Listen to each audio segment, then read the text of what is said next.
कोलकाता, साल 2049। बंगाल का सबसे बड़ा सरकारी अस्पताल। अरे ये गुर्दा है या कलेजा, कुछ समझ नहीं आ रहा। हाँ, व्हाट द? इस चंपू डॉक्टर ने आखिर मेडिकल एग्जाम कैसे पास किया होगा? वही तो, नहीं क्या था। और ऐसा भविष्य में हो सकता है अगर सुदीप्त रॉय, संदीप घोष और विरूपाक्ष विश्वास जैसे भ्रष्ट और ताकतवर डॉक्टर बंगाल की चिकित्सा व्यवस्था को अपनी जागीर की तरह चलाते रहे तो। दोस्तों, ये है बदनाम उत्तर बंगाल डॉक्टर की लॉबी, जिसने स्वास्थ्य व्यवस्था को घोटाले का अड्डा बना के रख रखा है। हर सरकारी कॉलेज में चपरासी से लेकर प्रिंसिपल तक को अपने वश में करके। और ये डॉक्टरों का गैंग कोई ऐरा गैरा नहीं, बल्कि अपनी राजनीतिक दीदी और मुख्यमंत्री ममता बनर्जी के छत्र छाया में पनप रहा है। उनके दुष्ट कारनामों की शुरुआत होती है अमीर छात्रों को मेडिकल कॉलेज की सीटें बेचने से, वो भी 5 से 8 लाख की भारी रिश्वत लेकर, जिन्हें फिर बेशक एक भारी रकम पर मेडिकल कॉलेजों में परीक्षा के दौरान खुलेआम आंसर स्क्रिप्ट भी बेची जाती है। और वो छात्र जो रिश्वत देने की औकात नहीं रखते, वो इन घूसखोरों की चप्पलें चाट कर अपना जुगाड़ बिठाते हैं, ताकि परीक्षा हॉल में मोबाइल फोन और लैपटॉप के जरिए नकल करने को मिल जाए। और वहीं टीचर अपनी मुंडी दूसरी ओर करके समोसा चाट रहे होते हैं। और कोर्स पूरा होने के बाद गिरोह के इन टट्टुओं में से कई सारों को सबसे शानदार अस्पतालों में बड़े पदों पर बिठा दिया जाता है।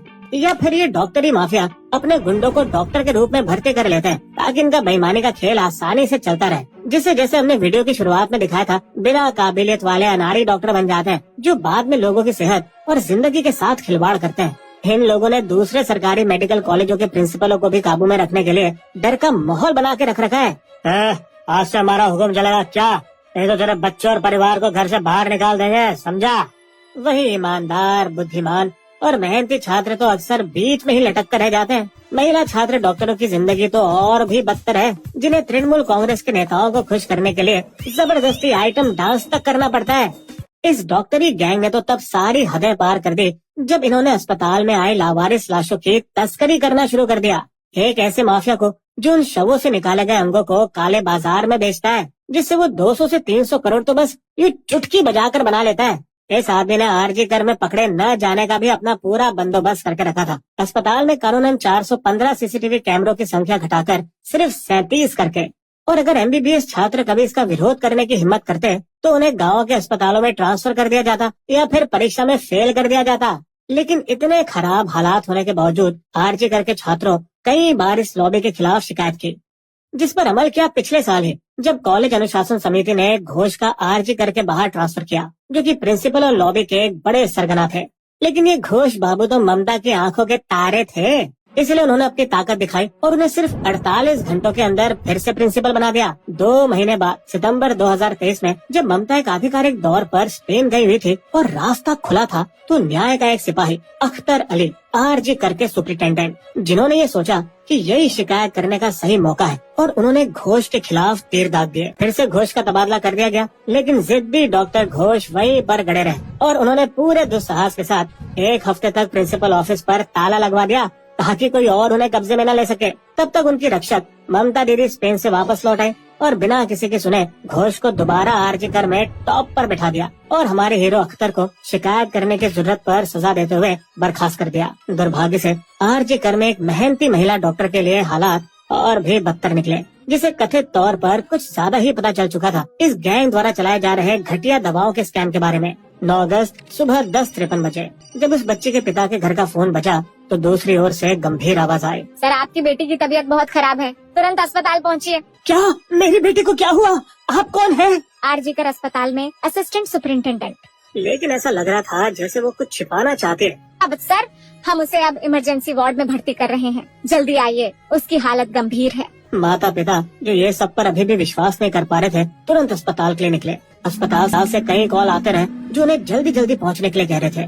30 मिनट बाद जब वे रास्ते में थे, उन्हें सदमा पहुंचाने वाला एक आखिरी कॉल आया। कहा था कि देर मत करना, आपकी बेटी आत्महत्या से मर चुकी है। अस्पताल पहुंचे तो पुलिस और अस्पताल के कर्मचारियों ने उन्हें उनकी बेटे की बॉडी देखने से उन्हें रोक रखा था। हैरत की बात है, 3.5 घंटे तक। और जब वो डॉक्टर द्वारा दी गई जांच रिपोर्ट आखिरकार देख पाए, तब उन्हें पता चला कि उनकी बेटे की मौत असल में सुबह 3 से 5 बजे के बीच हो चुकी थी, जिससे पिता को शक हुआ कि उनके साथ जरूर कुछ धोखाधड़ी की जा रही है, क्योंकि उन्हें घटना के बारे में 11 बजे बताया गया था, लगभग 6 से 8 घंटे के बाद। इसलिए शोक में डूबे माता पिता तुरंत पुलिस के पास गए।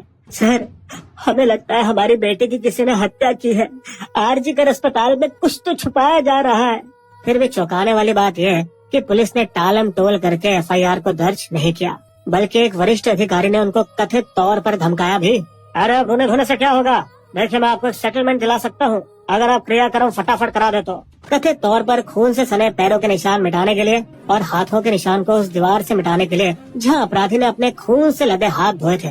लेकिन क्या कोलकाता पुलिस को अपराध स्थल से छेड़छाड़ करने वाले लोगों को रोकने का काम नहीं करना चाहिए था? पर भला वो क्यों करेंगी, क्योंकि वो तो जेबों में थी उत्तर बंगाल डॉक्टरों के लॉबी के बादशाह संदीप घोष के। इस समय उन्हें लगा कि चीजें उनकी मुट्ठी में है, पर तभी जनता के न्याय के योद्धा उठ खड़े हुए, साथ ही डॉक्टर जिन्होंने कोलकाता के सड़कों पर इस अपराध के खिलाफ ऐसे प्रदर्शन किए कि ये एक राष्ट्रीय मुद्दा बन गया। और इस दबाव में कोलकाता पुलिस को आखिर लाइन पर आना ही पड़ा। उन्होंने अस्पताल के एक दुर्लभ सीसीटीवी फुटेज का सुराग निकाला। अपराध के दिन लगभग 3:50 का, जहां एक आदमी नीले एयरफोन कान पर लगाए सेमिनार हॉल के अंदर जाते दिख रहा था और लगभग 1 घंटे बाद 5 बजे वो हॉल से बाहर आते हुए दिखा। लेकिन इस बार उसके कान पर ईयरफोन नहीं थे, जो पुलिस ने पीड़िता के शव के पास बरामद किया, लड़की के टूटे चश्मे के साथ।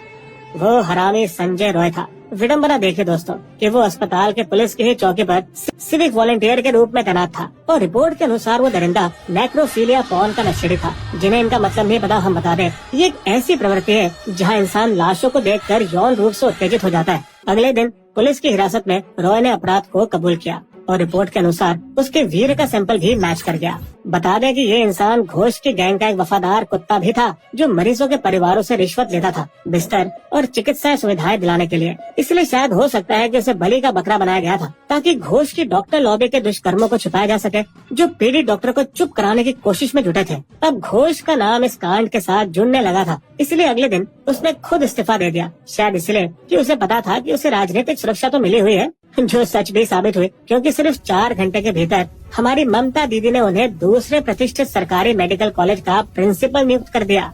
लेकिन इस बार विरोध करने वाले डॉक्टर चुप नहीं बैठने वाले थे। उन्होंने इस घटना में पुलिस की लापरवाहियों पर उच्च न्यायालय में याचिका दायर की। जांच से छेड़छाड़ की संभावना को देखते हुए कोर्ट ने मामले को कोलकाता पुलिस से हटाकर सीबीआई के हाथ सौंप दिया। फिर अगले दिन 300 से 500 बदमाशों की एक भीड़ जो लाठियां और रॉड लेकर आए थे, उन हरामियों ने न सिर्फ सेमिनार हॉल में तोड़फोड़ मचाई जहां अपराध हुआ था, बल्कि मेडिकल इन्वेंटरी के ज्यादातर हिस्सों को भी तोड़ डाला, ताकि लॉबी के खिलाफ दवाई के तस्करी के स्कैम के सबूत मिटाए जा सके। तब ये लगभग तय लग रहा था कि बिना सबूत के उत्तर बंगाल डॉक्टरों की लॉबी आराम से इस झमेले से बच निकलेगी। लेकिन कुछ दिनों बाद न्याय का वो योद्धा, वही हमारे आरजी करके अख्तर अली, कोलकाता उच्च न्यायालय में सबूत लेकर पहुँच गए। सर प्लीज इसकी जांच कीजिए। अस्पताल में संदीप घोष ने अनगिनत घोटालों के चक्कर चलाए हैं सर।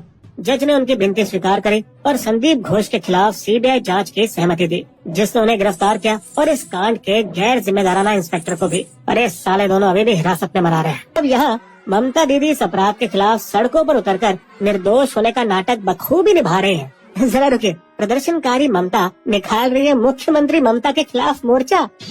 भाइयों, कैसा लगा आपको दीदी का मजाक?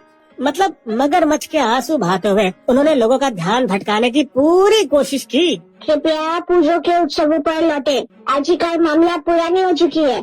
इस बीच उनके महत्वाकांक्षी भतीजे अभिषेक बनर्जी को लगा कि ममता का दबदबा थोड़ा कमजोर पड़ रहा है, इसलिए वो भी डॉक्टरों के समर्थन में शामिल हो गए और घोष के चुनिंदा गुर्गों को स्वास्थ्य विभाग से निलंबित करने की पहल की। वैसे हमारी ममता दीदी की तो कई बार पोल खुल चुकी है। जैसे हाल ही में उन्होंने माफिया शाहजहां को बचाने की कोशिश की, जो संदेश खली कांड का मुख्य आरोपी है। हमारी स्टोरी देखिएगा। और उनकी बड़बोली महिला अधिकार वाली महुआ मोहित्रा, जिनसे कुछ बेहतर की उम्मीद थी, जिसे उन्होंने चूर चूर कर दिया लॉबी को बचाने की भरसक कोशिशें करके।